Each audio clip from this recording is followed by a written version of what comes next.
10 lulusan tertinggi universitas, kadang-kala ijazahnya palsu kan. Nah, pernyataan-pernyataan semacam inilah yang menurut saya akan merugikan semua orang, dan ini dikeluarkan oleh orang yang sudah dianggap sebagai profesor akal sehat. Keliru sekali teman-teman. Saya tidak menafikan bahwa ada universitas-universitas yang mengeluarkan ijazah palsu, itu fakta. Tapi nggak mungkin ijazah palsu itu dikeluarkan untuk menempatkan seseorang ke 10 besar terbaik. Kan konyol sekali teman-teman. Konyol sekali. Ini kan tendensius. Nah, yang mana yang bilang selalu bicara tentang substansi? Ini bukannya Rocky Gerung sedang bicara tentang tendensius ya? Secara tendensius saja nih. Ya kan? Dia tidak berdasarkan penelitian yang dalam kalau begini. Nah, itu. Lalu orang-orang akan minta saya bicara tentang substansi. Bagaimana saya bisa bicara tentang substansi kalau delivernya aja udah salah seperti itu? Tapi oke. Kita bicara substansi. Oke. Di situ kelihatan sekali sebenarnya bahwa Rocky Gerung masih terjebak dalam alam pikiran bahwa Ganjar sedang menghina jurnalis. Karena dia mengeluarkan pernyataan bahwa banyak jurnalis yang lebih pintar dari 10 besar kampus. Padahal poinnya itu bukan itu. Artinya apa? Secara substansi sekalipun Rocky Gerung tetap keliru. Ini nih, profesor akal sehat.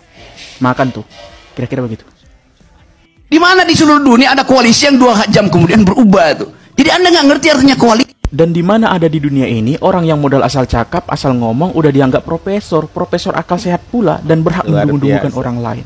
Nah, ini adalah suatu logika konyol yang disampaikan oleh seorang Rocky Gerung dalam satu kesempatan, teman-teman. Kita akan patahkan dengan sangat mudah. BTW sebelumnya saya ingin sampaikan bahwa saya bukanlah pendukung koalisi perubahan. Bahkan saya cenderung tidak suka dengan koalisi perubahan. Teman-teman bisa cek video-video saya. Saya memang secara politik saya harus akui saya tidak netral. Tapi untuk kali ini saya ingin netral untuk membicarakan tentang isi kepala Rocky Gerung yang sepertinya sudah tidak waras gitu. Nah, kenapa saya katakan tidak waras? Dia mengatakan bahwa di mana ada di dunia ini koalisi dalam 2 jam berubah. Anda menghitung 2 jam itu dasarnya apa? Tolak ukurnya apa? Apakah Anda memang mengetahui bahwa koalisi perubahan itu dibentuk 2 jam sebelum berubah? Kan tidak. Koalisi perubahan itu sudah ada berbulan-bulan lalu. Tapi kenapa Anda menggunakan analogi 2 jam? Itu kan kekonyolan berpikir yang seharusnya tidak disumbangkan ke ruang publik melalui televisi. Ini kan pembunuhan publik namanya, teman-teman. Dan orang-orang seperti ini yang justru Anda anggap sebagai profesor dan berhak mendungu-dungukan orang lain yang tidak sejalan dengan pikirannya. Udah mungkin konyol ini semua. Kira-kira gitu. Pinter dia. Ternyata banyak orang-orang yang gagal nalar tentang apa yang saya sampaikan terkait istilah 2 jam yang digunakan oleh Rocky Gerung yang saya bantah dalam video saya sebelumnya. Ya, banyaklah orang-orang yang cenderung membela Rocky Gerung dengan menganggap bahwa, wah bang, Anda bukan kelasnya. Ya, saya juga nggak mau disamakan kelasnya dengan Rocky Gerung. Siapa juga yang mau. Bahkan ada yang menganggap bahwa Rocky Gerung itu menggunakan majas bang. Anda nggak paham katanya. Oke, sekarang kita bahas. Saya, bahkan orang-orang yang ada dalam video di mana dia mengeluarkan pernyataan itu pasti paham bahwa di situ memang maksudnya Rocky Gerung itu dia menggunakan majas. Tapi memang masalahnya penggunaan majas pada saat dia mengucapkan kata-kata itulah yang tidak tepat. Kenapa saya katakan tidak tepat? Dia mengeluarkan pernyataan dengan 2 variabel. Ya, coba teman-teman perhatikan. Dia mengatakan bahwa di mana ada di dunia ini, oke, satu, koalisi yang 2 jam langsung berubah. Karena kira-kira begitu. Ketika dia mengatakan di mana ada di dunia itu kan sesuatu yang real. Dan bahkan koalisi yang dia sebut itu juga sesuatu yang real. Majasnya berfungsi ketika dia mengatakan 2 jam. Kan itu. Bagaimana bisa dia mempertanyakan sesuatu yang real dengan cara yang abstrak seperti itu? Itu kan konyol. Sederhananya begini. Kalau misalnya tiba-tiba saya bisa membuktikan bahwa ada koalisi ya yang juga berubah sebelum didaftarkan di Komisi Pemilihan Umum di tempat negaranya masing-masing, yang sama halnya dengan koalisi perubahan, apakah ukuran 2 jam itu bisa dipakai? Rocky bisa mengelak, ya tidak sesingkat koalisi perubahan, padahal belum tentu tidak sesingkat itu. Karena apa? Dia menggunakan istilah 2 jam. Dan 2 jam itu digunakan untuk sesuatu yang konkret.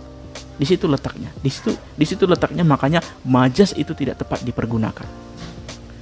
Jadi buat orang-orang yang menganggap itu menggunakan majas dan menganggap Rocky Gerung itu benar-benar pintar, nah itulah yang membuat Anda menjadi terkunci pikirannya untuk berpikir lebih kritis. Kira-kira begitu. Guru berkualitas, kepala sekolah berkualitas, dan laksanakan kurikulum tanpa digonta-ganti. Tidak semudah kata-kata Anda, Pak Anies Baswedan. Anda tidak sedang bermain presiden-presidenan sehingga bikin kebijakan sekadar enak untuk didengarkan, Pak. Gimana cara Anda mewujudkan ini? Kalau yang Anda maksud hanya sekedar menjaring calon-calon tenaga pendidik dengan standar yang tinggi, siapapun bisa melakukan itu, Pak. Pemerintah manapun bisa melakukan itu. Tapi Anda kira itu cukup? Ada aspek keadilan yang harus kita lihat, Pak. Ya. Kalau kita bicara tentang guru saat ini, misalnya, kita ambil contoh perhitungan kasar saja. Seandainya kita anggap rata-rata guru mulai mengabdi di usia 30 tahun dan berakhir di 55 tahun. Itu artinya ada 25 generasi guru yang harus Anda Bapak perhatikan. Jadi kalau Anda hanya fokus kepada penjaringan calon guru tenaga pendidik baru, itu hanya 4%, Pak. Hanya 4% dari keseluruhannya. Yang lainnya mau Anda gimanakan? Apakah Anda mau membebani mereka, tenaga-tenaga pendidik yang sudah selama ini mengabdi untuk kepentingan anak-anak didik yang mencerdaskan kehidupan bangsa? Apakah mau Anda bebani dengan kewajiban-kewajiban untuk mengikuti standar baru itu? Apakah menurut Anda itu adil? Jika kemudian disertai dengan kenaikan gaji sekalipun, apakah menurut Anda adil mempertaruhkan kehidupan mereka hanya untuk sekedar mengejar kualitas yang Anda tetapkan? Sulit kan, Pak?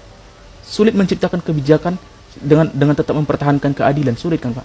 Itulah yang dirasakan oleh pemerintah sekarang, yang selama ini Bapak cela, yang selama ini Bapak kritik dengan tanpa bertanggung jawab. Mencela kebijakan hanya sekedar dari dampak yang ditimbulkan dan menganggap pemerintah seakan-akan tidak punya kemampuan atau tidak punya kemauan untuk berbuat. Itu yang selama ini Bapak lakukan, kan? Dan sekarang saya lakukan itu kepada Anda. Kira-kira gitu. Tanahnya di situ, sehingga ketika tol itu nanti dibangun, sampai kapanpun saya tidak akan bisa menerima atau menyetujui gagasan konyol itu, Bapak Anies Baswedan. Anda memberikan gagasan yang enak didengar, seakan-akan berpihak, seakan-akan adil, padahal ngaco. Ya, kalau kita ulas lebih dalam, sangat-sangat ngaco. Nah, Anda mengatakan bahwa seharusnya masyarakat yang tanahnya terlewati atau terkena akses pembangunan jalan tol itu dianggap sebagai pemodal. Itu artinya apa? 1, Anda memaksa rakyat untuk ikut berinvestasi. 2, Anda tidak akan memberikan ganti rugi kepada rakyat karena tanahnya yang sudah terkena akses pembangunan jalan tol. Iya dong. Wong Anda udah jadikan dia sebagai pemodal dengan paksa. Artinya apa? Artinya tidak akan ada ganti rugi kepada rakyat. Rakyat diharapkan menunggu keuntungan atau dividen yang akan berlangsung bertahun-tahun. Sementara di sisi lain, Anies, rakyat seharusnya mendapatkan ganti rugi seberapapun ruginya. Seharusnya mendapatkan ganti rugi terhadap tanahnya tersebut yang sudah dipakai atau digunakan untuk pembangunan jalan tol. Supaya apa? Supaya kemungkinan dia untuk mendapatkan aset lain atau mempergunakannya untuk kesejahteraan ekonominya ada. Tapi kalau Anda memaksa tanahnya itu digunakan sebagai bentuk penyertaan modal rakyat kepada pembangunan jalan tol dengan mengharapkan dividen yang mungkin akan bisa balik itu dalam berpuluh-puluh tahun, itu kan konyol. Program Anda kedengaran enak didengar, di telinga saja enaknya, Anies. Tapi tidak untuk dilaksanakan. Dan sampai kapan saya tidak akan bisa setuju dengan program yang kacau seperti itu. Kira-kira begitu. Bicara memang mudah, tapi pelaksanaannya, Pak Anies, ya kan, itulah yang dialami pemerintah sampai saat ini. Bicara memang mudah, gagasan program, tapi dalam pelaksanaannya, dalam kenyataannya itu tidak mudah.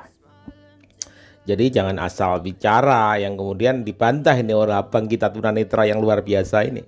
Cerdas abangnya ini. Walaupun ada keterbatasan tapi luar biasa. Rocky Gerung dibantah habis. Ya inilah yang kita butuhkan dari pemuda-pemuda. Ya pemuda-pemuda walaupun ada keterbatasan mampu untuk menyuarakan tentang kebenaran. Apalagi kita semua yang masih mohon maaf dalam kondisi normal. Abangnya aja yang ada dalam keterbatasan ini luar biasa. Ya, ayo sama-sama. Ada media sosial. Ya, kita semua pasti ada punya media sosial. Gunakan media sosial itu untuk menyuarakan kebenaran. Ya, untuk menyuarakan untuk pembangunan negara ini, untuk keberlangsungan negara ini ke depan. Untuk kemajuan negara ini ke depan.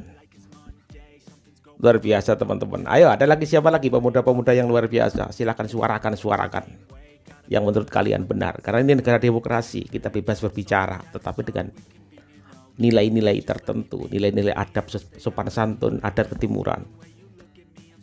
Jangan gunakan kata-kata maaf bajingan, tolol, segala macam seperti yang dianggap profesor, titel profesor yang dipuja-puja oleh kaum mereka, yang diundang-undang ke majelis-majelis ilmu, majelis-majelis dalam yang mengaku Islami.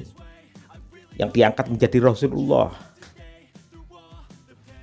Ya, ketika Rocky Gerung mengatakan kitab suci fiksi, mereka diam saja. Ya, apalagi banyak ya diangkat menjadi Rasulullah, semua diam saja. Tapi ketika itu dilakukan oleh pendukung dari, mohon maaf, seperti Ahok lah, apa yang terjadi? Demo nggak habis-habis. Tapi kenapa Rocky Gerung dibiarkan saja oleh mereka? Kenapa nggak didemo juga? Malah dibela, dijunjung-junjung. Terima kasih teman-teman. Salam cerdas, salam waras. Wassalamualaikum warahmatullahi wabarakatuh.